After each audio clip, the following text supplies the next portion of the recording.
संसार, ये व्यवहार और इसका प्रभाव बड़े बड़े धीर गंभीर मति वाले महापुरुषों को भी चंचल कर देता है, विचलित कर देता है। कोई भूल जाए, भटक जाए, कोई मार्ग भटक जाए तो कोई आश्चर्य की बात नहीं है। हमसे भूल हो इसमें कोई आश्चर्य नहीं है, जन्म जन्म से भूले ही तो हैं। सद्मार्ग मिले और कोई संभल कर उस सद्मार्ग पर चलता हो, सावधान होकर कोई साधन करता हो, ये बड़ा आश्चर्य है। पर मैं इतना अवश्य कहूंगा भाई, ये सावधानी एक ऐसा प्रसाद है, ये जो सावधानी है ये एक ऐसा प्रसाद है जो संत के ही पिटारे में है, वही अपने हाथ से ये देता है। परीक्षित के जन्म के बाद सब सुख हैं पांडवों के पास, यश है, कीर्ति है, देवता भी जिसके लिए ललचा जाए ऐसी ऐसी भोग की सामग्री है। प्रभाव क्या हुआ? बोले थोड़े समय के लिए तो वो भी अपने जीवन के लक्ष्य को भूल गए, भूल से गए। और समय तो मुट्ठी की रेत की तरह झर जाता है, कपूर की तरह उड़ जाता है। कभी आपको कहा था मैंने, अगर आपको स्मरण हो तो, ये जो घड़ी की टिक टिक है ये क्या है? समय नहीं जा रहा है, जीवन जा रहा है। सुबह होती है, शाम होती है, एक दिन जाता है, फिर एक सप्ताह, एक मास, एक वर्ष, और कैसे देखो जीवन जा रहा है। महाराज वाणी में बड़ी सुंदर बात कहते हैं, करनो तो सुना कियो परो लोभ के फंद, परो लोभ के फंद, नानक समयो रम गयो, नानक समयो रम गयो, अब क्यों रोवत अंध, अब क्यों रोवत अंध। पर जिसको प्रभु संभालते हैं, जिसकी संभाल प्रभु करते हैं, फिर उसके जीवन में प्रभु संत भेजते हैं। कोई जागा हुआ महापुरुष आता है, बड़े लंबे समय से गए हुए थे विदुर जी तीर्थ यात्रा पर, वो लौट आए। उनके आने का एक ही प्रयोजन था। संत के संग से क्या होता है? संत के संग का एक ही प्रसाद है, वो जो भीतर, वो जो जीव मोह की निद्रा में सोया है, संत का शब्द सुनेगा, आज नहीं तो कल जगेगा, आज नहीं तो कल जगेगा, आज नहीं तो कल उसको भगवत भजन की सुध आएगी, अवश्य आएगी। नहीं तो नारद जी नहीं कहते महत संगस्तु दुर्लभो अगम्यो, और अंत में कहा अमोघश्च। बोले इसका प्रभाव अमोघ है। क्या प्रभाव होता है? ऐसा क्या है जो हम संत के बिना नहीं कर सकते? भगवान का भजन संत के बिना नहीं हो सकता, भजन की सुध संत के बिना नहीं आती। बाकी तो सब आप में कर ही रहे हैं, सब कर रहे हैं। थोड़ा घना जिसकी जितनी सामर्थ्य है वो कर रहा है, कुछ अपनी सामर्थ्य है, कुछ पीछे का पुण्य प्रारब्ध है, और ऐसे जीव सुख दुख पाता रहता है। कर्तापन के अभिमान में उसको ये लगता है कि भाई केवल मैं ही कर रहा हूं, जबकि करने वाला कोई और है, और वो ऐसे ही स्वयं को कर्ता मानकर सुख दुख पाता रहता है। ये तो कोई बड़ी उपलब्धि नहीं, तो कोई बड़ी बात नहीं है। इसलिए मैंने आज जहां से बात आरंभ की कि कोई इसमें लगा ही है, जन्म जन्म से लगा है, भूला भटका, ये कोई आश्चर्य नहीं है। सभी तो ऐसे ही हैं, हम भी उसी गली से ही होते हुए तो आए हैं, हम भी उसी नींद से ही तो जाग कर आज यहां तक आए। पर कोई जग गया है, कोई सावधान होकर लग गया है साधन में, ये बड़ा आश्चर्य है। इस घोर, इस विषम संसार के मध्य रहते हुए भी अगर किसी को इतनी सुधि है कि भाई नहीं, मुझे प्रभु का भजन करना है, ये संसार मिथ्या है, ये केवल दिख रहा है नहीं, भ्रम है, ये स्वप्न है, इसको इतनी सुध आ गई है, और वो सार वस्तु को, सत्य वस्तु को प्राप्त करने के लिए प्रयास कर रहा है, ये बड़ा आश्चर्य है। संत आता ही इसलिए है, उसके जीवन में आने का एक ही फल है कि अब मोह की निद्रा टूटेगी, अब वो जगाएगा आपको, अब वो किसी ना किसी प्रकार से अब आपको सतपथ का पथिक बनाएगा, वो ले जाएगा आपको प्रभु के भाव के निकट, प्रभु के भजन के निकट। अब पांडव तो साधक है, उन्होंने तो जीवन भर धर्म का साधन किया है, इसलिए विदुर जी के थोड़े ही काल के सत्संग से वो तो जग गए, वो तो संभल गए, सावधान हो गए। महाराज युधिष्ठिर तो एकदम सावधान हो गए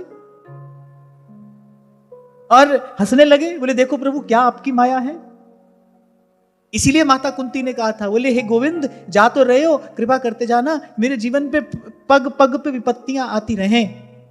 क्या होगा? बोले तुम्हारा स्मरण बना रहेगा, और जब कोई तुम्हारा स्मरण करता है तो किसी ना किसी प्रकार से तुम उसके पास आते हो। माता कुंती ने यह बात भी कही अपनी स्तुति में कि गोविंद मैंने तुम्हारा स्वभाव देखा है, जब कोई तुम्हारा स्मरण करता है, जब कोई याद करता है ना तुम्हें, तो तुम किसी ना किसी प्रकार से उसके पास आते हो। अनेक अनेक प्रकार से प्रभु आते हैं जीवन में। संत के रूप में आते हैं, ग्रंथ के रूप में आते हैं, सद्विचार के रूप में आते हैं, प्रसाद के रूप में आते हैं। अनेक अनेक रूपों में प्रभु आते हैं जीवन में। वो तो हमारे पास वैसी दृष्टि नहीं है ना, इसीलिए हम पहचान नहीं पाते। पर जो कोई प्रभु को स्मरण करता है, किसी ना किसी प्रकार से प्रभु उसके निकट अवश्य आते हैं। वो संत भी हो सकता है, वो ग्रंथ भी हो सकता है, वो कोई वाक्य भी हो सकता है, वो कोई एक केवल शब्द भी हो सकता है, वो कोई एक विचार भी हो सकता है। किसी संत के मन में संकल्प हो जाएगा आपके कल्याण का, आपके मंगल का। वो क्या है, उसके मूल में कौन है? उसके मूल में भी उसी की कृपा है जिसको आप याद कर रहे हो। जब आप याद करते हो प्रभु को, जब स्मरण करते हो प्रभु को, तो फिर प्रतिक्रिया होती है। कोई आ जाएगा आप तक, प्रसाद लेकर आ जाएगा। उस प्रसाद के रूप में प्रभु की कृपा ही आई है, प्रभु ही आए हैं। पांडव तो सावधान थे, थोड़ा सा सत्संग मिला और वो तो जग गए। युधिष्ठिर जी हंसने और लगे।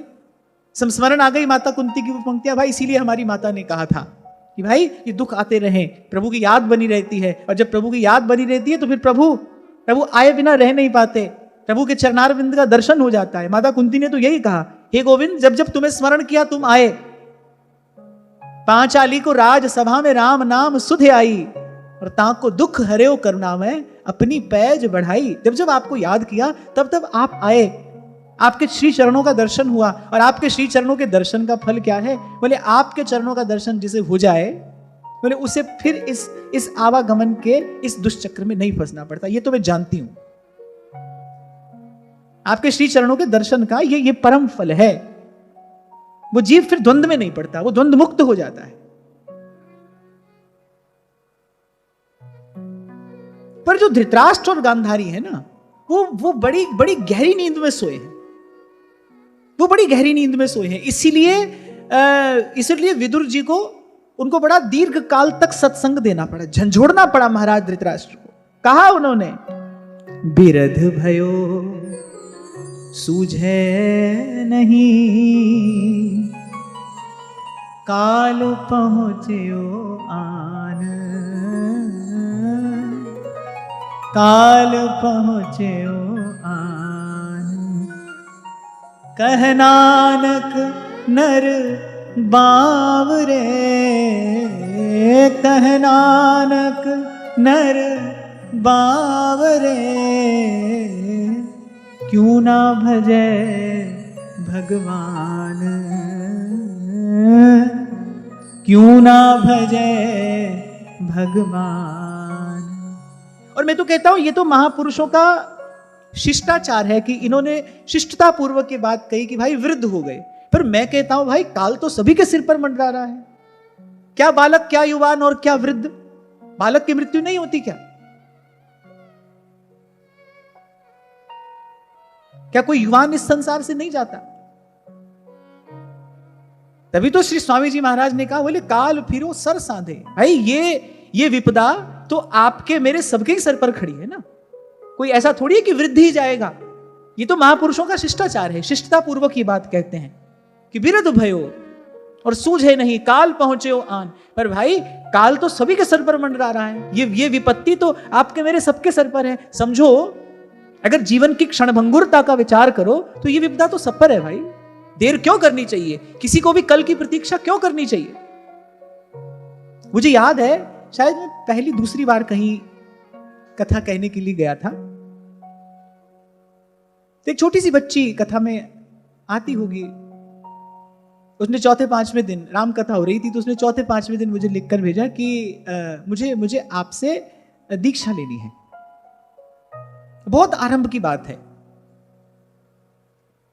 तो अब और तो मुझे कुछ कहना ठीक नहीं लगा, मैंने कहा कि ठीक है, अगली बार आएंगे फिर विचार करेंगे। तो फिर अगले दिन उस बच्ची ने फिर लिख कर रखा था कि फिर आप एक बात मुझे लिख कर दे जाइए कि अगली बार तक मैं जीवित रहूंगी। छोटी सी बच्ची, छोटी सी बालिका होगी, 7-8 बरस की उसकी अवस्था होगी, 10 बरस अधिक से अधिक। फिर आप मुझे कागज पर लिख कर देकर जाइए कि अगले बरस जब आप आएंगे तब तक मैं जीवित रहूंगी। यही बात मैं आपको 2 दिन पहले कह रहा था, भाई अवस्था से कोई बालक नहीं होता, अवस्था से कोई वृद्ध नहीं होता। तो जीव का अपना संस्कार है, ये तो पुरानी अपनी कोई यात्रा है। कभी कभी कोई निवृत्ति परायण जीव भी आता है, उसकी आरंभ से कोई रुचि नहीं होती व्यवहार में, सीधा ही लग जाता है भगवत भजन में। पांडव थोड़े से ही सत्संग से संभल गए, धृतराष्ट्र को चेत आ ही नहीं रहा है, विदुर जी जगाने का प्रयास कर रहे हैं। तरुणापो यूं ही गयो, लियो जरा तन जीत। बोले तरुणापो यूं ही गयो, तो युवावस्था यूं ही चली गई तुम्हारी मोह में और ममता में, पुत्र के मोह में अंधे होकर तुमने जीवन गंवा दिया अपना। तरुणापो यूं ही गयो, लियो जरा तन जीत। कहो नानक हरि भज मना, कहो नानक हरि भज मना। अवधि जात है बीत, अवधि जात है बीत। इसीलिए कभी मैंने आपसे बात कही थी कि देर ही अंधेर है। भगवान के घर में तो ना देर है ना अंधेर है, देर और अंधेर हमारे ही घर में है। और मैं कहता हूं देर और अंधेर 2 बात नहीं है, भजन करने में जो देर है ना बस वही अंधेर है। देर मत करिए, थोड़ा करिए, अधिक करिए, जितना कर सके करिए, पर लगिए, इसमें विलंब मत करिए। कल पर मत छोड़िए, ये बात कल नहीं आता है। विषय भोगने में तो व्यक्ति कल तक नहीं रुकता। विषय सुख की इच्छा होती है, वो तो भाई कहीं तक की उसको दौड़ लगाने को कोई लगाएगा कि भाई आज ही चाहिए, कल भी क्यों हो, उसके लिए तो प्रतीक्षा नहीं करता। भजन के लिए विलंब क्यों है? इसके मूल में क्या है? दुरंत मोह है, जिसका भंजन संत का शब्द करता है, जिसका भंजन संत की वाणी करती है। इसके मूल में दुरंत मोह है। दुरंत मोह से ग्रसित पड़े हैं धृतराष्ट्र, फिर भी विदुर जी को दया आई। भाई हैं, महात्मा हैं, परहित का विचार करके। और ये तो संत का स्वभाव होता है। संत को क्रोध नहीं आता, कोई भजन ना करता हो, सत्संग से विमुख हो, तो संत को क्रोध नहीं आता। संत को तो भाई उस जीव पे दया आती है कि कैसे ये दुख के अंधकार में पड़ा है, समर्थ होते हुए भी, योग्य होते हुए भी, भगवान ने इसको मनुष्य बनाया है, योग्य होते हुए भी चेष्टा नहीं करता। संत को तो दया आती है। तभी महाराज कह रहे हैं, करणो हुतो सोना कियो, परो लोभ के फंद। नानक समयो रम गयो, नानक समयो रम गयो। अब क्यों रोवत अंध। इसलिए जब किसी युवावस्था के किसी व्यक्ति को जब मैं भजन में लगता देखता हूं तो मुझे बड़ी प्रसन्नता होती है। उस समय मुझे प्रसन्नता होती है। और ऐसे किसी बालक को देखता हूं तो मुझे बड़ा आनंद होता है। फिर तो मुझे बड़ा आनंद होता है जब इस अवस्था में जब कोई देखता हूं ना, कोई संस्कारी जीव, इसके मन में भजन के लिए रुचि है। और एक और बात आपसे कहूं भाई, संतों ने तो सीधे स्पष्ट कहा है। कबीर जी तो बिल्कुल सीधे कहते हैं। वो कहते हैं जननी जने तो भक्त जन, और कै दाता और कै सूर। या तो जननी भक्त जने जो आत्म कल्याण करे, या फिर दाता हो दूसरे का हित करे, या फिर शूर हो, बोले देश की राष्ट्र की रक्षा में जिसका जीवन काम आए। कहते जननी जने तो भक्त जन, और कै दाता कै सूर, नहीं तो जननी बांझ रहे काहे गंवावे नूर। मनुष्य सा दिखना और मनुष्य होना, ये 2 अलग अलग बात है। मनुष्य सा दिखना एक बात है, पर उसमें मनुष्यत्व होना दूसरी बात है।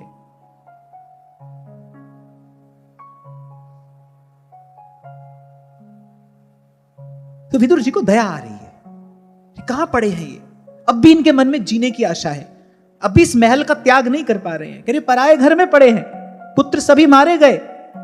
अहो महीयसी जंतो जीविताशा यया भवान भीमापवर्जितम पिंडम आदत्ते गृहपालव। विदुर जी को आश्चर्य हुआ, बोले हद हो गई इनके अज्ञान की, कितना व्यक्ति को जीने की इच्छा होती है। बोले भीम द्वारा दिया गया, बोले टुकड़ा खाकर कैसे इस प्रकार अपना जीवन धारण कर रहे हैं। बोले जिनका जीवन भर अहित किया, बार बार जिनको मारने का प्रयास किया, बोले उन्हीं पांडवों के घर में रहकर उन्हीं का दिया हुआ टुकड़ा खाकर बोले जीवन धारण करने में क्या गौरव है, इसमें क्या सम्मान है। भाई जीवन तो वही है ना जो सम्मान के साथ हो। कहां रह जाता है, क्या इसका कटु अनुभव आप में से किसी को नहीं होगा कि जिस घर पर एक समय आपका स्वामित्व होता है, उसी घर में एक समय आप कहीं कोने में पड़े होते हैं। क्या संसार में दृश्य दिखाई नहीं पड़ता है, क्या अपने आसपास ये सब नहीं देखते हो। पर भगवान की माया क्या है ना, कि जैसे जहरीली घास पशु चर रहे हो, कहीं एक मरता है, दूसरे को लगता है भाई नहीं मैं नहीं मरूंगा, इतना विचार करने की बुद्धि कहां है उसके पास में। आसपास नित्य प्रति तो ये सब घटता हुआ व्यक्ति देखता है, पर सीखता कहां है, इस आसपास घटने वाली घटनाओं से कुछ विचार कहां करता है। जिस घर के कभी आप स्वामी थे, उसी घर में एक कोना आपको दे दिया जाता है, आपसे कोई बात नहीं करना चाहता है, आपकी बात कोई सुनना नहीं चाहता है, और उसी प्रकार अपमान पूर्वक जीवन व्यतीत करता हुआ बस मोह में ममता में बंधा व्यक्ति पड़ा रहता है। भाई विदुर जी को दया आई, उन्होंने धृतराष्ट्र जी से यही कहा, बोले इस प्रकार के गृहपालवत मेरे कुत्ते की तरह आप अपना जीवन यहां पर व्यतीत कर रहे हैं। बोले बड़ा आश्चर्य है कि व्यक्ति को कितनी जीने की इच्छा होती है। पर मैंने आपसे कहा था ना भाई, ये जीने की इच्छा नहीं है, ये मृत्यु का भय है, मरने से डर लगता है। शरीर सबसे प्यारा है ना, अपना शरीर सबसे प्यारा है, ये छूट ना जाए, मरने से भय लगता है। और मरने से भय क्यों लगता है, मृत्यु से भय क्यों लगता है, क्योंकि तैयारी नहीं है, मृत्यु की तैयारी नहीं है। जिसको मृत्यु की तैयारी है, जो उस क्षण के लिए तैयार है, तत्पर है, वो तो मृत्यु की आंख में आंख डालकर कहता है, जा मरने से जग डरे मेरे मन आनंद, कब मरी हो कब भेटी हो, कब मरी हो कब भेटी हो, पूर्ण परमानंद, पूर्ण परमानंद। तस्यापि तव देहोऽयं कृपणस्य जिजीविषोः, परैत्यनिच्छतो जीर्णो जरया वाससी इव। खींच गए विदुर जी, बोले आपके अज्ञान की तो हद हो गई। ऐसा भी क्या मोह, अपनी आंख के आगे आपने अपने कुल को नष्ट होते देख लिया, बिरध भयो, बोले सूझे नहीं। और देखिए काल पहुंचियो आन, बोले वो समय आ पहुंचा है जिसका किसी भी प्रकार कहीं भी प्रतिकार नहीं किया जा सकता। वो जो क्षण आएगा उसको कोई लौटा नहीं सकता, फिर तो जाना ही है। इसलिए अब उठिए, चलिए यहां से, त्याग करिए इसका, इसी में अब आपकी शोभा है। अरे जो गया सो गया, जो हाथ में है उसको तो बचाइए, उसको तो संवारिए। और ये बात आपके मेरे हम सबके काम की है। जो गया वो तो गया, उसका शोक करने का तो कोई लाभ नहीं, उससे तो केवल सीख लीजिए कि भाई वैसी भूल अब फिर ना हो। एक छोटी सी बात मैं आपसे कहूं, जब कोई गलती करता है तो कुछ क्षति होती है। गलती करने से जो क्षति हुई, जो हानि हुई, जो नुकसान हुआ, वस्तुतः वो क्षति या नुकसान नहीं है। पर गलती करके अगर आप सीखे नहीं, ये बड़ी क्षति है, ये बहुत बड़ा नुकसान है। गलती तो होगी, होती रहेगी, और गलती का कुछ परिणाम भी आएगा, गलती से कुछ हानि भी होगी। व्यापार में गलती हो जाए तो धन की हानि है, उसका कुछ परिणाम आएगा, हानि होगी, लेकिन वो हानि नहीं है, उसकी तो पूर्ति हो जाएगी, उस क्षति की तो पूर्ति हो जाएगी। लेकिन अगर गलती से आप सीखे नहीं, ये सबसे बड़ी हानि है, ये अपूरणीय क्षति है अगर आप सीखे नहीं। क्योंकि अगर आप नहीं सीखे तो ध्यान रखना, आप कितनी बार भी क्षमा मांगो, आप उसको फिर दोहराओगे। अगर आप गलती से सीखे नहीं, फिर आप उसको फिर दोहराओगे। We repeat what we don't repair, ऐसा बुद्धिमान लोग कहते हैं। आप उसको फिर दोहराओगे। अच्छा, फिर होगा क्या? बार बार जब आप गलती को दोहराओगे, या तो पश्चाताप होगा, ग्लानि होगी। और पश्चाताप और ग्लानि में क्या होता है? आपकी शक्ति का क्षय होता है। जब आप भीतर से किसी कारण से जब आप ग्लानि में होते हैं तो आप अशक्त हो जाते हैं, दुर्बल हो जाते हैं। या तो पश्चाताप होगा, ग्लानि होगी, और नहीं तो क्या होगा? नहीं तो एक और बड़ी क्षति हो सकती है कि होते होते फिर एक दिन आपको गलत सही लगने लगेगा। इसलिए गलती हो जाए कोई बात नहीं, तो गलती को सुधारिए। जो समय चला गया वो तो चला गया, कोई बात नहीं, उसको नहीं लौटाया जा सकता है। लेकिन जो हाथ में है इसको संभाल लीजिए, इसको संवारिए। इसीलिए महाप्रभु जी ने कहा, हरि पद भज न विलंब कर। यही बात श्री विदुर जी ने धृतराष्ट्र जी से कही। बोले, अरे जो समय चला गया वो तो गया, अब उसको तो कौन लौटाएगा। महाराज धृतराष्ट्र को देखकर ही तो विदुर जी ने ये कहा कि तरुणापो यूं ही गयो। आपका यौवन तो मैंने अपनी आंख के सामने व्यर्थ जाते देख लिया है। और लियो जरा तन जीत, बोले आप देख नहीं पा रहे हैं। जीर्णो जरया आवाससी इव, अरे आप लाख इच्छा अपने मन में जीने की करें, पर जब वो समय आएगा तो आएगा ना। बोले आप अंधे हैं, आप बाहर से और भीतर से दोनों ही प्रकार से अंधे हैं। आप अपने शरीर को जर्जर होता नहीं देख रहे हैं। नागरीदास जी अपने पद में कहते हैं ना, बोले दर्पण देखत देखत नहीं। रोज दर्पण देखते हो, बोले पर देखकर भी नहीं देखते। आंख तो है पर दृष्टि नहीं है। आंख का होना और दृष्टि का होना अलग बात है। आंख हो पर दृष्टि ना हो तो व्यक्ति अंधा ही है, ना हो भले आंख। पर अगर गुरु की कृपा से उसके पास में दृष्टि है, फिर हो जाता है कोई सूरदास जी के जैसा। आंख तो नहीं है पर दृष्टि है, जो दिखना चाहिए वो दिख रहा है, जो देखने योग्य है उसका दर्शन हो रहा है। नहीं है आंख पर दृष्टि है। हमारी दशा क्या है? आंख तो है, एक नहीं दो है, पर दृष्टि नहीं है। जो देखने योग्य है वो कहां दिखाई पड़ता है? वो कह रहे दर्पण देखत देखत नहीं, दिखाई नहीं देता। केश श्वेत हो रहे हैं, ये शरीर जरा जीर्ण हो रहा है, जीर्ण शीर्ण हो जाता है, शरीर जर्जर हो जाता है। नारायण स्वामी कहते हैं ना, अब उस समय मुझे शब्द ठीक से याद नहीं है, कह रहे चटक मटक और बन छैल नित तकत फिरत चहु और। चटक मटक बन छैल नित तकत फिरत चहु और नारायण ये सुध नहीं, मैंने सांझ मरे के भोर, इस बात की सुध नहीं है। उस दिन मैं आपसे कह तो रहा था, बोले व्यक्ति की मूर्ता देखो, वो प्रकृति जो संकेत कर रही है उसको तो नहीं देख रहा है। केश श्वेत हो रहे हैं, शरीर दुर्बल हो रहा है, रुग्ण हो रहा है, समय के साथ साथ बुढ़ापा आ रहा है। वो प्रकृति जो संकेत कर रही है वो उसको नहीं समझ रहा है, वो उल्टे उसको छुपाने का प्रयास कर रहा है, उसे बचकर भागने की चेष्टा करता है।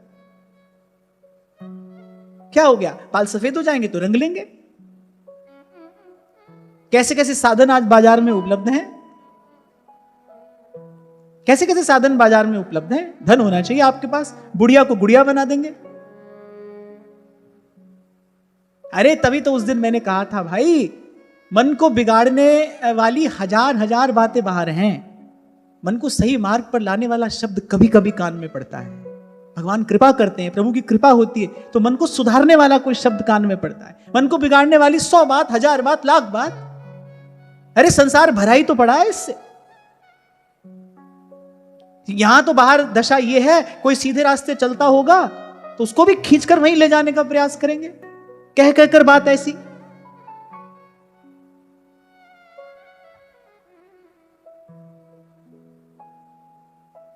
इसलिए भाई हम तो आपसे बार बार एक ही बात कहेंगे, जो समय चला गया उससे सीखिए, प्रकृति के संकेत को सुनिए, समझिए।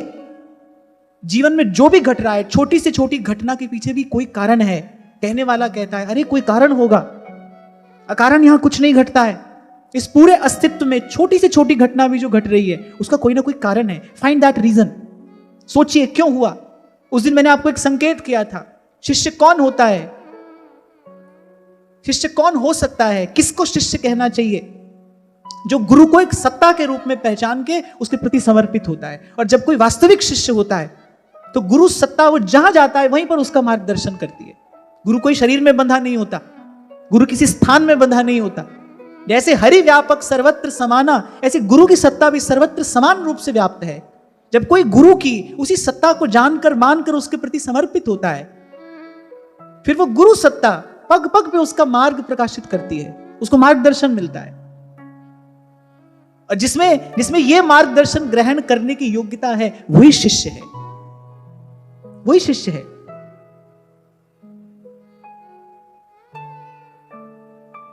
और ये जो आज की चर्चा है, ये कोई ऐसा नहीं कि आपको हताश निराश करने के लिए है, कोई आपको डराने धमकाने के लिए है, ना ना ना, ऐसे नहीं, केवल सावधान करने के लिए। विदुर जी ने सावधान किया, अरे अब तो जाग जाइए, प्रभु बड़े दयालु हैं, प्रभु बड़े दयालु हैं। वो थोड़े से प्रयास को बड़ा करके गिनते हैं, बड़ा करके मानते हैं, अब तो जागिए। गत्स्वार्थमिमं देहं विरक्तो मुक्तबन्धनः अविज्ञात गतिर्जय्यात् स वै धीर उदाहृतः। और कहा कि वैसे भी अब इस शरीर से आपका कोई स्वार्थ सधने वाला नहीं है, अब तो इसकी ममता का बंधन काटिए। अच्छा, एक और बड़ा गूढ़ संकेत यहां पर प्राप्त हो रहा है। पहले भी मैंने कई बार वैसे चर्चा में आपको इसका संकेत किया कि भाई ये कार्य करना आपको ही पड़ेगा, ये आपके हिस्से का कार्य कोई और नहीं कर सकता है, करना तो ये कार्य आपको ही पड़ेगा। विदुर जी भी धृतराष्ट्र को उपदेश कर रहे हैं, ऐसा नहीं कि विदुर जी बड़े महात्मा है तो धृतराष्ट्र के हिस्से का भजन विदुर जी कर लेना, ना, ऐसी तो कोई व्यवस्था नहीं है। उपदेश कर रहे हैं, फिर बोले कार्य आपको ही करना है, उठिए, काटिए अपनी ममता का बंधन, निर्णय आपको ही लेना पड़ेगा। संत का शब्द तो प्रकाश होगा, लेकिन उस प्रकाश में अपना जीवन ग्रंथ तो आपको ही लिखना है। गुरु की सत्ता तो प्रकाश है, उस प्रकाश में ये सत्य का ग्रंथ पढ़ना तो आपको ही है, अपना जीवन ग्रंथ लिखना तो आपको ही है। विदुर जी उपदेश कर रहे हैं और कह रहे हैं अब उठिए, अब चलिए, बाहां पकड़कर कोई किसी को नहीं ले जा सकता है भाई, निर्णय आपको लेना पड़ेगा, आपका कल्याण है, आप ही कराएंगे।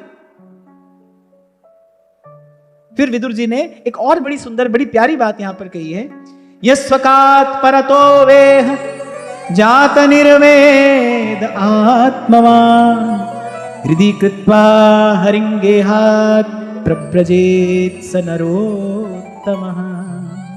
बोले चाहे अपनी समझ से या दूसरे के समझाने से, बोले जो इस संसार को दुख रूप समझकर इससे विरक्त होकर निकल पड़ता है, अपने अंतःकरण में बैठे भगवान का दर्शन करने का प्रयास करता है, बोले भाई वही उत्तम मनुष्य है। बड़ी बात नहीं है कि हम खुद समझदार थे या हमको किसी ने समझाया, पर जो हमको समझाया गया वो हमने किया कि नहीं किया, अपनी समझ से कार्य किया जाए या संत गुरुजन समझाए, उनके समझाने से ये बात समझ में आ जाए, सार की बात है, करना आपको है।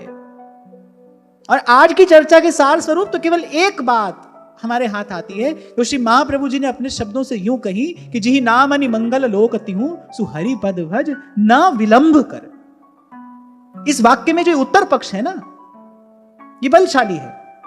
भगवान का भजन करिए, ये बात तो महाप्रभु जी कह रहे हैं, पर ये जो उत्तर पक्ष है इस वाक्य का, न विलंब कर, देर मत करिए, महत्वपूर्ण है ये बात।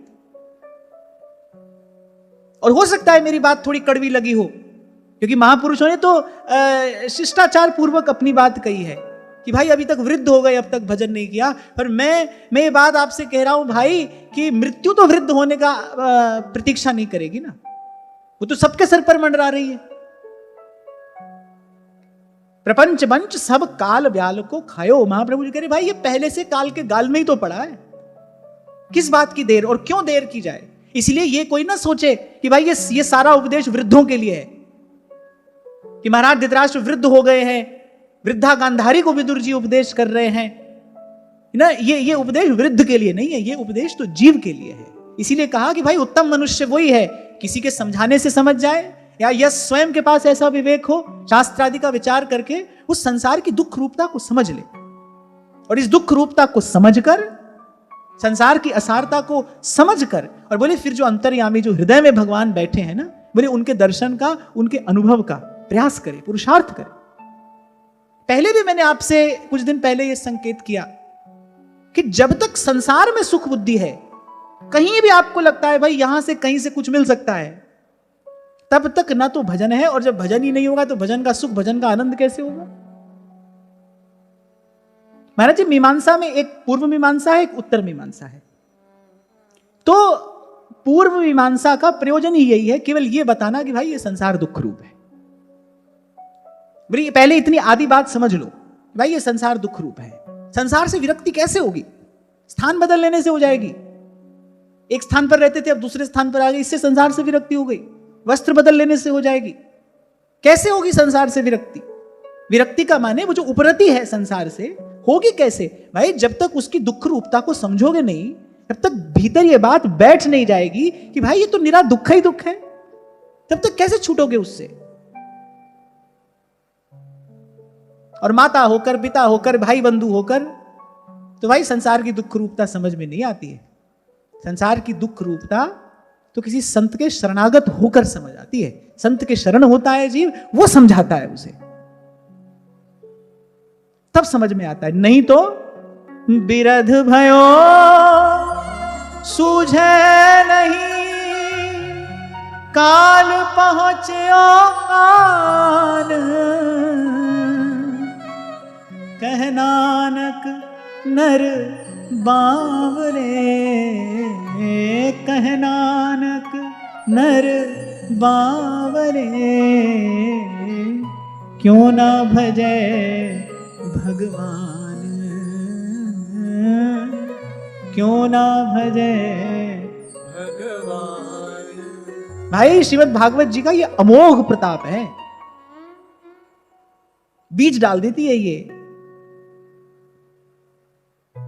निवृत्ति का।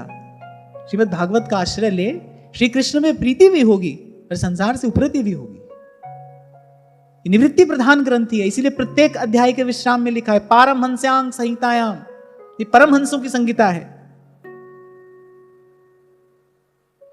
इसीलिए आरंभ में ही भगवान वेदव्यास ने कहा मुहुः रहो रसिका भुवि भावुकाः, बार बार बार बार इस रस का पान करते रहना, धीरे धीरे धुल जाएगा। बोले विषय जन्य जो मैला कुचैला संस्कार भीतर बड़ा गहरा पड़ गया है ना, वो दाग, मन ममता का दाग, फिर वो धीरे धीरे धुल जाएगा। चदरिया निर्मल हो जाएगी, उजली हो जाएगी।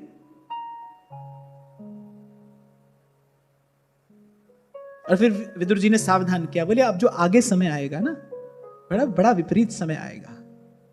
क्योंकि विदुर जी जानते हैं मेरे प्रभु के भी लीला संवरण का काल समय अब निकट आ पहुंचा है। जब तक श्री कृष्ण धराधाम पर विराजमान हैं, तभी तक ये चारों ओर ये प्रसन्नता है, अनुकूलता है, सुख है, आनंद है, हर्ष है। बोले जैसे ही श्री कृष्ण इस धराधाम का त्याग करेंगे, बोले बड़ा विपरीत समय आएगा। बोले उससे पहले अपना कार्य सिद्ध कर लीजिए, अभी तो वातावरण अनुकूल है, उससे पहले अपना कार्य सिद्ध कर लीजिए।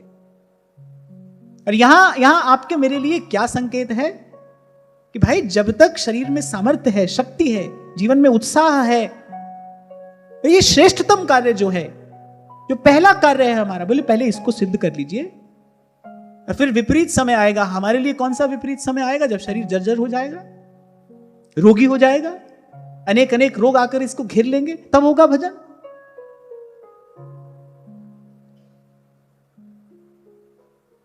अब विदुर जी अपने मन में यह भाव लेकर इस कार्य में प्रवृत्त हुए थे। वो जो महाराज धृतराष्ट्र को सत्संग दिया, जो विवेक दिया, उनका प्रयोजन यही था कि भाई अब ये जागे। मैंने कहा ना उनके भाई भी हैं, धृतराष्ट्र उनके भाई भी हैं, और फिर विदुर जी महात्मा हैं, संत हैं। जीव के कल्याण का विचार संत करता ही है। और मैं तो कहता हूं जीव के कल्याण का विचार केवल संत ही करता है। तभी भगवान कहते हैं मोते अधिक संत करी लेखा। किसी ने पूछा ऐसा क्यों कहा आपने? भगवान ने कहा देखो हमारे मन में कोई विशेष संकल्प नहीं होता है किसी के कल्याण का। राधा स्मरणीय श्री स्वामी रामसुखदास जी महाराज जी बात कहा करते थे कभी कभी विनोद में, बोले भगवान के मन में जीव के कल्याण का संकल्प नहीं होता है। किसी ने पूछा कैसे? तो स्वामी जी ने उत्तर दिया, बोले अगर भगवान के मन में सबके कल्याण का संकल्प हो तो बोले भगवान तो सत्य संकल्प है, फिर तो सबका कल्याण हो ही जाए, फिर उनको रोकने वाला कौन है? बोले भगवान के मन में संकल्प नहीं होता है।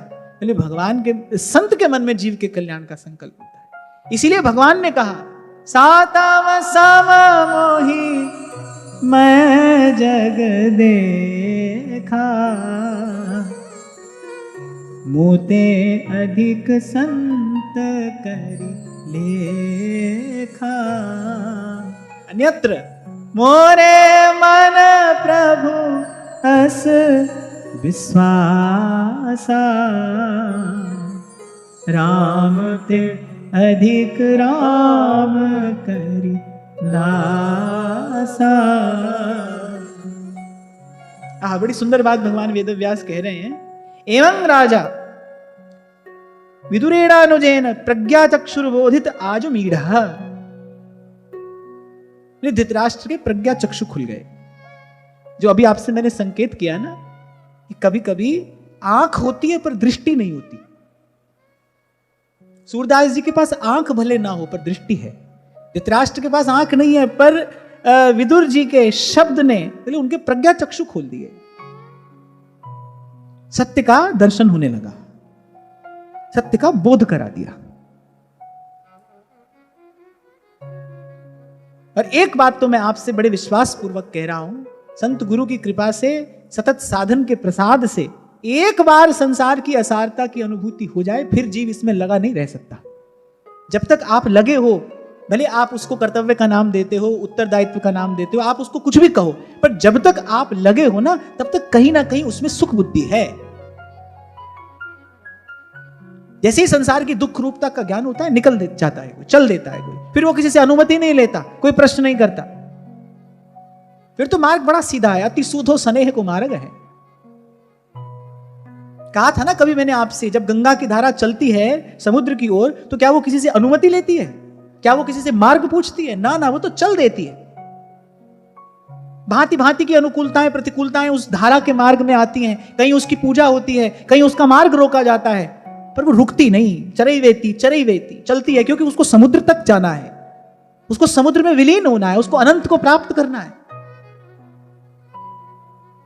जब इस संसार की क्षुद्रता का बोध हो जाता है, तब नहीं लगता है कोई इसमें। क्यों लगेगा? एक छोटा सा उदाहरण दिया था मैंने आपको। एक बुद्धिमान व्यक्ति को एक मटुकिया में पानी भरकर दो और उसको कहो भैया लो 15 मिनट आधा घंटा बैठकर इसको मथ दो, तो मथेगा? बुद्धिमान व्यक्ति कहेगा भाई हमसे कोई और कार्य कराओ, इस कार्य में क्या लाभ है, पानी को मथने से क्या होगा? ऐसी जब ये बात समझ में आ जाती है ना, भाई ये तो पानी की मटुकिया है, आप मथते रहो इसको, हाँ हाथ में तो कुछ आएगा नहीं, फिर क्यों लगना है भाई इसमें? अब कुछ आएगा ही नहीं हाथ में, फिर इसमें क्यों लगना है? बोले वहां लगो। कहां? भगवत जो प्रभु सो लगे, तज नश्वर संसार, सब लज्जा भगवान को, क्यों बिगड़े व्यवहार, क्यों बिगड़े व्यवहार। अब कोई कहे लो अब सब छोड़कर भजन करने बैठ जाएं क्या? कौन चलाएगा हमारा संसार? तुमको क्या लगता है ये करना इतना आसान है? मैं कह दूंगा और तुम कर लोगे? आपको लगता है ये इतना सरल कार्य है? हो सकता है या किसी के मन में बात आई हो, और मैं जानता हूं आई है, इसीलिए मैं कह रहा हूं। मन में बात आई कि बोले आपने तो कह दिया सब छोड़कर बैठ जाओ, तो बैठ जाए क्या? नहीं, आप बैठ नहीं सकते, आप सोचो तो भी नहीं बैठ सकते। भक्ति करे कोई सूरमा, जात बरन कुल खोए, इसके लिए दीर्घ काल का सत्संग चाहिए। तब ही हो ही सब संशय भंगा, जब बहुकाल करिए सत्संगा। एक बार जैसे मुझसे किसी ने पूछा, बोले आप तो कहते हैं 24 घंटा भजन करो और सब काम। अरे मैंने कहा मेरे कहने से कौन सा तुम कर लोगे? मैं कहूं 24 घंटा भजन करो, तब घड़ी 2 घड़ी भजन होगा। और अनुभव करके देख लो, मेरी बात न मानो तो आप अनुभव करो, सुबह उठो संकल्प करो, वो दिन भर भजन करेंगे, देखना कितनी देर भजन होता है, करके देखो। तो मैं यहां से जो कहता हूं ना, मनोयोग पूर्वक कहता हूं, विचार कर कह रहा हूं मैं। जब तक स्वयं की वो आंख नहीं खुलती जिससे संसार के वास्तविक स्वरूप को देखा जाता है, किसी के कहत सुनत दशा हृदय नहीं आवे। गोस्वामी जी कह रहे हैं, कहने सुनने से बात समझ में नहीं आती है। इसलिए कुछ क्षण पहले मैंने आपसे कहा, महात्मा विदुर का यह वाक्य ध्यान देने योग्य है। महाराज धृतराष्ट्र से कहा, बोले सब बात आपको सुना रहा हूं, समझा रहा हूं, अरे अब तो उठिए, काटिए अपनी ममता का बंधन, चलिए मेरे साथ। माने भाई कार्य तो आपको ही करना है, मैं आपके हिस्से का यह कार्य नहीं कर सकता हूं, तो आपको करना है, उठिए चलिए। खैर समर्थ संत की वाणी है, विदुर जी समर्थ महापुरुष हैं, भगवान के अनन्य भक्त हैं, उनकी वाणी में वो तेज है, बल है। महाराज धृतराष्ट्र के नेत्र खुल गए, उन्होंने कहा सही कहते हो विदुर, अरे मैंने अपना जीवन व्यर्थ किया है, तुम्हारा सत्संग मुझे मिला है, बड़े भाग पाइए सत्संगा। और सत्संग का प्रसाद क्या है? बिनहि प्रयास होहि भवभंगा। यानी मुझे ऐसे लगता है कि यदि मैं तुम्हारे ही प्रति आत्मसमर्पण कर दूं तो मेरा भव भंजन हो जाएगा। ठीक है, तुम जैसा कहोगे वैसा करूंगा, ले चलो कहां ले चलना है।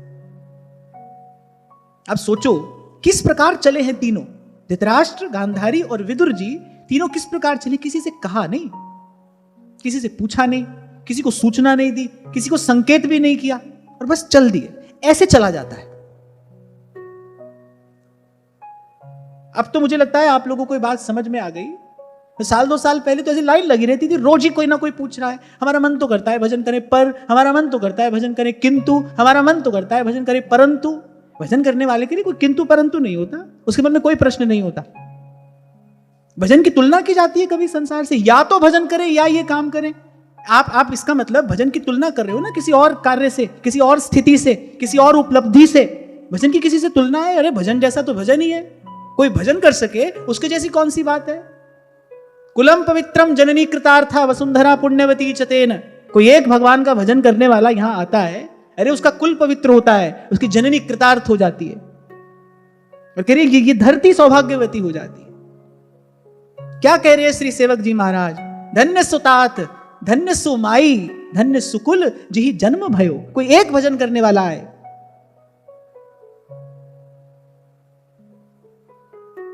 इसीलिए मैं कहता डंके की चोट पे ध्यान से सुनियो लाला। कोई ये नहीं समझना भाई अरे आप तो कह रहे सब छोड़, कैसे छोड़ दी, नहीं ऐसे छूटेगा भी नहीं, प्रयास करना पड़ेगा। ऐसी भक्ति करे बहुकाल, जब बहुकाल करिए सत्संगा, तब ये सामर्थ्य आती है भीतर। देर के बाद ये पर्दा हटता है, समझ आती है संसार की असारता, इसका अनुभव होता है, मन सात्विक होता है, बुद्धि पवित्र होती है, उसमें विमल विवेक का प्रकाश होता है, तब जीव भजन में लगता है, तब जीव भजन करता है। नहीं तो देखा देखी भक्ति को व्यास न हुई निवाह, और कुल कन्या की रीस को जो गणिका करे विवाह। चोट लगती है भीतर, संत के शब्द से बार बार चोट लगती है। तब शुभ अशुभ दुर्ग विध्वंसी बल, तब जयति जयति जग उच्चरे। तो देखो कैसे गए हैं, किसी से कुछ कहा नहीं, पूछा नहीं, कोई अनुमति नहीं, कोई आज्ञा नहीं, कोई ढिंडोरा नहीं पीटा, हम जा रहे हैं भजन करने, चल दिए। क्यों नहीं बताया किसी को? क्योंकि भाई हम कहेंगे हम जा रहे हैं तो ये हमें जाने नहीं देंगे, फिर वही मोह और फिर वही ममता के बंधन, फिर हमें बांधेंगे, फिर हमारी गति बाधित होगी। और चल दिए। अर्धरात्रि की बेला और अज्ञात दिशा की ओर तीनों चल दिए, कोई नहीं जानता कहां गए। फिर जब महाराज युधिष्ठिर ने आकर देखा, तब उनको लगा भाई कहीं हमसे कोई अपराध ना हुआ हो, कोई अवज्ञा अवहेलना ना हो गई हो। तो बड़े निराश हुए, उदास हुए। फिर देवर्षि नारद ने आकर उनको बताया, किसी भी प्रकार का कोई शोक, कोई चिंता आप ना करें, ये प्रभु की इच्छा थी। और फिर नारद जी ने तो एक और बात समझाई। नारद जी और युधिष्ठिर जी का ये छोटा सा जो संवाद है बड़ा सुंदर है, बड़ा महत्वपूर्ण है। नारद जी ने कहा, मां कंचन शुचो राजन यदीश्वर वशं जगत, लोकाः सपाला यस्येमे वहन्ति बलिमीशितुः, स संयुनक्ति भूतानि स एव वियुनक्ति च। बोले सबसे पहले तो ये बात समझ लो कि जीव को मिलाने वाला और उसका वियोग कराने वाला काल है। और ये सारी सृष्टि, ये सारा अस्तित्व उसी काल रूप ईश्वर के अधीन है। उसने लिखा है कौन कब मिलेगा और कौन कब जाएगा। व्यक्ति समझता है, उसको केवल लगता है, उसको केवल इस बात का भ्रम है कि अमुक स्थिति पर मेरा नियंत्रण है, मैं अमुक स्थिति को नियंत्रित कर लूंगा। इसी को कर्तापन का अभिमान महापुरुषों ने कहा है, मैं कर लूंगा। ना ना, आप कुछ नहीं कर सकते, कुछ भी नहीं कर सकते। तेरी सत्ता के बिना हे मुद मंगल मूल, पत्ता भी हिलता नहीं, खिले न कोई फूल।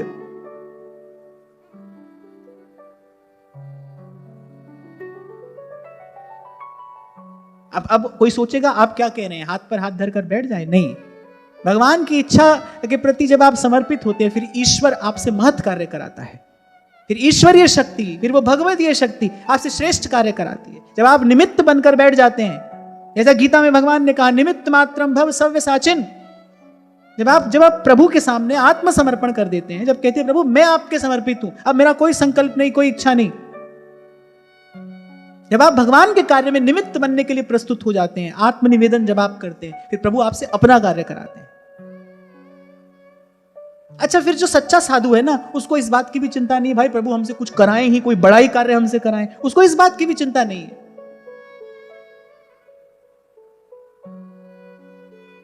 वो तो कहता है ना कि मर्जी हुई जो यार की तो घर छोड़कर बैठे, मोड़ दिया जिधर मुंह, बोले वही मोड़ कर बैठे, और गुदड़ी जो उड़ाई तो वही ओढ़ कर बैठे, और दे दिया है शॉल तो फिर शॉल में खुश हैं, और पूरे हैं वही मर्द जो हर हाल में खुश हैं। उसको इस बात की भी चिंता नहीं है भाई कोई बड़ा ही कार्य भगवान हमसे कराएं। अब मेरे लिए मान लो भगवान की इच्छा हो कि भाई तुम हाथ पर हाथ धर कर बैठो, ठीक है, यही इच्छा है, हम तो भगवान की इच्छा के अधीन है। जचे जिस तरह नाच नचावो, जचे जिस तरह नाच नचावो, थेवन भायो जी नाथ हरि सरनी आयो जी, नाथ हरि सरनी आयो जी। जैसे प्रभु आपकी इच्छा हो। अभी 2 दिन पहले तो हम चर्चा कर रहे थे ना, इस अस्तित्व का एक एक कण किसके अधीन है? काल के। काल किसके अधीन है? श्री कृष्ण के। ये सारा अस्तित्व काल के अधीन है, काल श्री कृष्ण के अधीन है। श्री कृष्ण अपने भक्तों के अधीन है, अहम भक्त पराधीन, और भक्त भगवान की इच्छा के अधीन है। भक्त अंत में जय तो भगवान की ही कराता है, तभी तो भक्त है। अंत में जय तो वो भगवान की कराता है, जीतता तो अंत में भक्ति है। देखो प्रभु अपने भक्त से कह रहे हैं तुम बड़े हो, भक्त कह रहा है नहीं आप बड़े हैं। फिर भक्त कहते हैं अच्छा प्रभु यदि हम बड़े हैं तो फिर हमको जीतने दीजिए, यदि हम बड़े हैं फिर हमको जीत जाने दीजिए। प्रभु कहते हैं ठीक है तुम जीत जाओ, बोले यदि हम जीतते हैं तो फिर आप ही बड़े रहिए, आप ही की इच्छा बड़ी है प्रभु, आप ही मंगल भवन है, आप ही अमंगलहारी हैं, आपकी इच्छा में ही प्राणी मात्र का हित है, आपकी इच्छा में ही सबका मंगल है। अंत में भक्त जय तो भगवान की ही कराता है। मुझसे भया न होएगा साहेब करता मोर। कबीर जी तो कहते हैं कहीं कभी जो मैं किया, पहले तो जो कुछ किया सो तुम किया, मैं कछु किया नाही, और कहीं कभी जो मैं किया तुम ही थे मुझ मान। बड़े तो प्रभु आप ही हैं। कहो नानक सब तेरी वड्याई, कोई नाम ना जाने मेरा। यन्मन्यसे ध्रुवं लोकम् अध्रुवं वा न चोभयम्, सर्वथा नहीं शोच्यास्ते स्नेहादन्यत्र मोहजा। एक और बड़ी बड़ी गूढ़ गंभीर बात नारद जी ने कही, जिससे विभीषण युधिष्ठिर जी का शोक नष्ट हो गया, शोक मुक्त हो गए। क्या? बोले दो ही वस्तुएं हैं, या तो जड़ है या चेतन है। बोले जो चेतन है उसकी कभी किसी प्रकार से कोई हानि होती नहीं। जो चेतन तत्व है उसकी तो कोई हानि कभी होती नहीं, वो तो ना जन्मता है ना मरता है, वो तो अपने स्वरूप में सदा स्थित है, तो उसके लिए शोक करने का तो कोई कारण नहीं है। और जो जड़ है बोले उसकी कोई सत्ता ही नहीं है, वो तो जगत सब सपना, उसकी कोई सत्ता है नहीं, वो तो पल पल बन रहा है, बिगड़ रहा है, बन रहा है, बिगड़ रहा है, मर रहा है, मिट रहा है, उसके लिए शोक करने का भी कोई कारण नहीं है। तो नारद जी ने पूछा युधिष्ठिर जी से, आप शोक कर किसके लिए रहे हैं? अब नारद जी ने यह प्रश्न पूछा तो तब युधिष्ठिर जी समझ गए कि मैं समझ गया आप मुझे क्या कहना चाह रहे हैं। कहा किसी के लिए शोक करने का कोई कारण नहीं है, आपने अपने कर्तव्य का पालन किया है, ये तो ईश्वर की इच्छा है भाई, यहाँ कब कौन मिलेगा और कब कौन चला जाएगा इस पर किसी का कोई नियंत्रण नहीं है। हजार आसक्ति ममता की जंजीर डालकर आप किसी को बांध कर रखो, पर भाई जाने वाला तो चला ही जाता है ना, जाने वाला चला ही जाता है, किसी के रोके नहीं रुकता। तभी तो बार बार आपसे कहता हूं भाई, बुलाने से सुख आता नहीं और भगाने से दुख जाता नहीं, उसका समय निश्चित है, उसका काल निश्चित है। बार बार इस सत्य सिद्धांत का विचार करने से अपने मन को आधार मिलता है, अपने मन को शक्ति मिलती है, आपका विचार सही दिशा में आगे बढ़ेगा। जब आप बार बार गंभीरता पूर्वक इस सत्य सिद्धांत का विचार करते हैं, भाई किसके लिए शोक किया जा रहा है, जो है वो तो अभी भी है, और जो नहीं है वो पहले भी नहीं था। वो थोड़ी देर के लिए आपको दिखा, पर वो था भी नहीं, वो होगा भी नहीं, फिर शोक किसके लिए हो रहा है? बुद्धिमान तो व्यक्ति अपने आप को बहुत समझता है, लेकिन बुद्धिमानी पूर्वक विचार करे, फिर देखे। और यही विवेक सत्संग से प्राप्त होता है। बिन सत्संग विवेक न होई। इस विवेक को प्रदान करने वाली कोई पुस्तक बाजार में उपलब्ध नहीं है, इसका कोई कोर्स नहीं है। ये विवेक तो सत्पुरुष के चरण में ही बैठकर प्राप्त किया जाता है। तभी कबीर जी ने कहा, गुरु बिन ज्ञान कहां से पाऊं। ये तो कहीं किसी संत के ही पास आपको मिलेगा। इसीलिए प्रथम हृदय श्रद्धा जो करे और आचार जन जाए अनुसरे। अभी नारद जी ने एक संकेत और भी कर दिया। नारद जी ने कहा कि देखो, प्रभु का भी लीला कार्य पूर्ण हो चुका है, लगभग पूर्ण हो चुका है, अब भगवान भी अपने धाम को जाएंगे। नारद जी ने संकेत कर दिया, बोले उनके बाद यहां रहने का कोई प्रयोजन नहीं है। बोले आप भी अब जो बचा कार्य है, जो वास्तविक कार्य है, उसे सिद्ध करने का प्रयास करिए। आप देखो, भूले थोड़ा पांडव भूल गए तो विदुर जी आए, संत आया, उसने सत्संग दिया। धृतराष्ट्र मोह में अंधा पड़ा है, उसको कौन जगा रहा है? उसको संत आकर जगा रहा है। अब जब युधिष्ठिर जी फिर थोड़े विचलित हुए, फिर थोड़े व्याकुल हुए, फिर आकर किसने समझाया? फिर जीवन का लक्ष्य कौन बता रहा है? फिर संत आकर बता रहा है।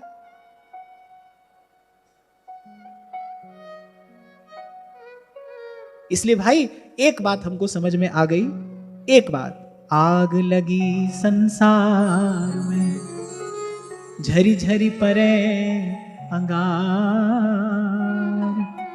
संत न होते जगत में, जल मरता संसार, जल मरता संसार।